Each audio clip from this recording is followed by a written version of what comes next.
আজকে অনেকটা সকাল, এখন বাজে হচ্ছে 6টা 5-10 হবে।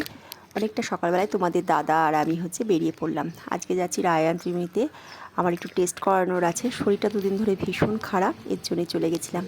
আর এখন পৌঁছেও গেছি। আর এই যে এখানে যে রায়ান ত্রিমিটা করেছে, এটা বেশ সুন্দর আর বড়। আগেরটাও বড়, কিন্তু আগেরটা বেশ দূর ছিল, মল্লিক বাজারে নেমে বাস থেকে। আর এটা একদম কাছে। আর বাড়িতে চলে এসে ওখানেই টিফিন করে নিয়েছিলাম। তোমাদের দাদা ওখান থেকে অফিসে চলে গেছে। আসার সময় শিয়ালদা থেকে নিয়ে এসেছিলাম একটা বড় তরমুজ, পেঁপে। আর এই বাজারে এসে নিলাম একটু ফুল। শিয়ালদা গেলে আমি চেষ্টা করি ওখান থেকে একটুখানি ফলটা আনার। ফলটা না একটু সস্তা হয়, কিন্তু এখন যেহেতু রোজা চলছে একটু দাম আছে।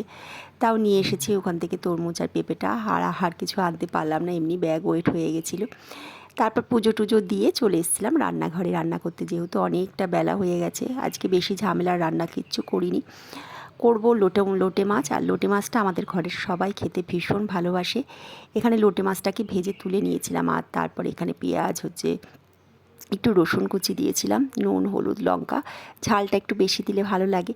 আর আমি না লোটে মাছের ওই ঝুড়োটাই করি, ওটা আমাদের বাড়িতে সবাই ভীষণ ভালোবাসে। এবার লোটে মাছটা ওটা দিয়ে একটু ভাজা ভাজা করে দিয়ে দিয়েছিলাম।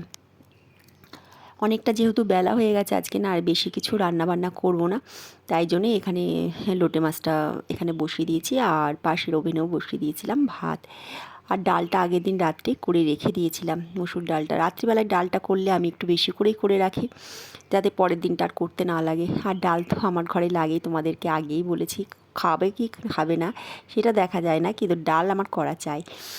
তাই একটু ডালটাও আগের দিন করে দিয়েছিলাম, যখন বেশি করে করে নিয়েছিলাম। আর লোটে মাছের ঝোড়োটা নামিয়ে এখানে একটু বড়ি ভেজে নিয়েছিলাম। সজনের ডাঁটাগুলো ছিল একদম বেশ কচি কচি, ওইটাই একটু শিম বেগুন আলু, তারপর একটু ঝিঙে দিয়ে একটুখানি সর্ষে আর পোস্ত বাটা দিয়ে এই চচ্চড়িটা করেছিলাম। বেশ ভালো হয়েছিল খেতে। আর তোমরা ভালো থেকো, সবাই সুস্থ থেকো, শরীরের সবাই যত্ন নিও।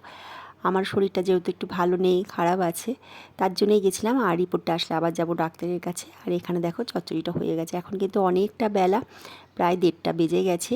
আর একটু পরে খাওয়া দাওয়া করতেও বসে যাব। এই রান্না হয়েছিল আজকে। ভালো থেকো।